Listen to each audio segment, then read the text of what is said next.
Assalamualaikum warahmatullahi wabarakatuh. Perkenalkan, nama saya Muhammad Tioga dari kelas 2B semester 2 Fakultas Hukum Sofia Kencana Cianjur. Saya akan mereview kembali pertemuan ke-7 hukum pidana. Itu responsi rangkuman bab 1 sampai 4. Bab 1, pengertian hukum pidana. Hukum pidana atau strateh merupakan hukum publik, yaitu mengatur mengatur hubungan hukum antara individu atau perseorangan dengan negara. Hukum pidana dibagi dalam hukum pidana material dan hukum pidana formil. Menurut Prof. Moeljatno, hukum pidana material terdiri 1. Perbuatan pidana atau criminal acts, pertanggungjawaban pidana, sanksi pidana, kriminal prosedur. Perbuatan menyangkut asas legalitas, sedangkan pertanggungjawaban yang berhubungan dengan orang berhubungan dengan asas kesalahan. Fungsi hukum pidana. Fungsi hukum mengatur hidup masyarakat atau menyelenggarakan tata dalam masyarakat. Fungsi khusus melindungi kepentingan hukum terdapat perbuatan yang memperkosanya dengan memberikan sanksi yang sifatnya lebih tajam dibandingkan dengan sanksi dari cabang hukum yang lain, preventif atau pencegahan. Sumber hukum pidana KUHP WPSNI mulai berlaku 1 Januari 1918. Peraturan-peraturan lain di luar KUHP, memori penjelasan KUHP, hukum pidana adat atau hukum pidana tidak tertulis, pengertian hukum pidana strateh, hukum pidana material atau hukum pidana objektif, hukum pidana substantif, ius violans, criminal acts, substantif criminal acts. Keseluruhan peraturan yang memuat larangan atau keseharusan dan bagi yang melanggar diancam dengan pidana. Berisi keharusan dan larangan yang harus dilaksanakan diatur berdasarkan asas legalitas kriminal. Mengatur tentang siapa yang dapat dimintai pertanggungjawaban diatur berdasarkan asas kesalahan atau criminal liability, criminal responsibility. Contoh KUHP dan beberapa peraturan di luar KUHP. Hukum pidana formal atau hukum pidana subjektif, hukum pidana adjektif, jurisprudensi, kriminal prosedur.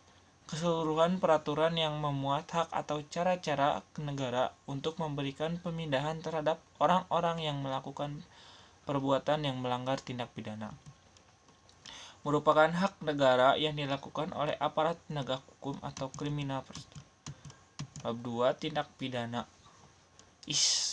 Istilah lebih banyak dipergunakan istilah tindak pidana dibanding perbuatan pidana, peristiwa pidana, pelanggaran pidana, dan lain-lain. Alasannya, dari segi sosio-yuridis, hampir semua perundang-undangan pidana menggunakan istilah tindak pidana.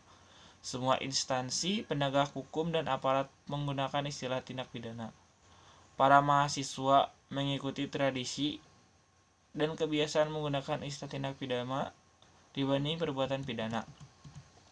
Contoh 1. Undang-Undang Nomor 7 DRT tahun 1955 tentang tindak pidana ekonomi. B. Pengertian tindak pidana merupakan pengertian yuridis yang berbeda dengan istilah kejahatan atau perbuatan jahat.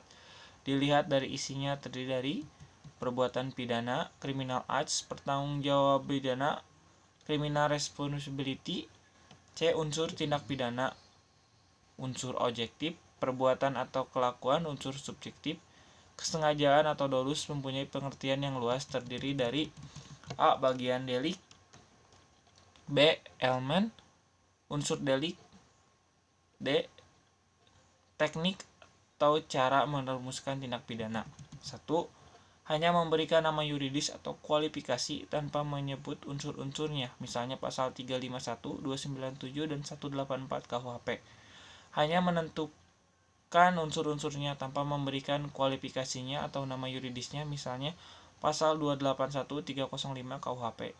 memberikan kualifikasi dan unsur-unsur serta nama yuridisnya, misalnya pasal 362, 372, 378 KUHP. Subjek tindak pidana hanya manusia untuk tindak pidana umum, manusia dan korporasi atau untuk tindak pidana umum dan khusus. Jenis-jenis tindak pidana: 1. Menurut KUHP, kejahatan misdreven buku 2 pasal 104 sampai 488 KUHP. 2. Pelanggaran overtrading buku 3 pasal 489 sampai 569. 2. Menurut doktrin delik formil dan delik material. Bab 3. Pembahasan pembaharuan hukum pidana di Indonesia. Sejarah berlakunya KUHP di Indonesia berasal dari WPS Belanda melalui pasal 75 RRJO pasal 131 IS sejak 1 Januari 1918 berubah menjadi WPSNI. Selanjutnya melalui Undang-Undang No. 1 tahun 1946 WPSNI berubah menjadi KUHP. 2. Alasan diadakan pembaharuan KUHP: alasan politis, alasan sosiologis, alasan praktis, alasan adiktif. 3. Cara-cara melakukan pembaharuan KUHP: kriminalisasi, dekriminalisasi, rekriminalisasi, depenalisasi, mitigating.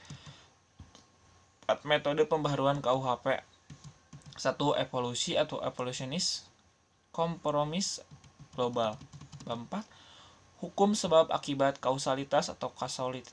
1. Tujuan dari ajaran sebab akibat: untuk menentukan hubungan antara sebab akibat, yang berarti menentukan ada atau tidaknya tindak pidana.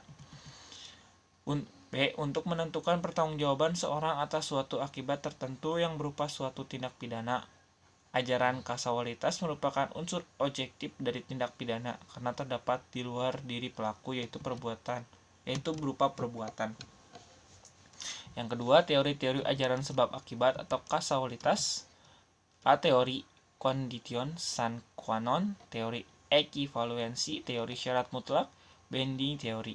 B. Teori individualisasi. C. Teori generalisasi. Dari teori-teori tentang kausalitas, yang dianggap paling mendekati kebenaran adalah teori adekuat atau kausalitas. Tetapi untuk menggunakan teori ini perlu mendapatkan penambahan, yaitu adanya unsur kesalahan dari pelaku dalam melakukan perbuatan atau kegiatannya. Teori kausalitas dalam hal tidak berbuat muncul dalam delik omisi dan delik commissionis from omissionem commission, yaitu delik yang dilakukan dengan cara tidak berbuat. Cukup sekian yang saya sampaikan. Assalamualaikum warahmatullahi wabarakatuh.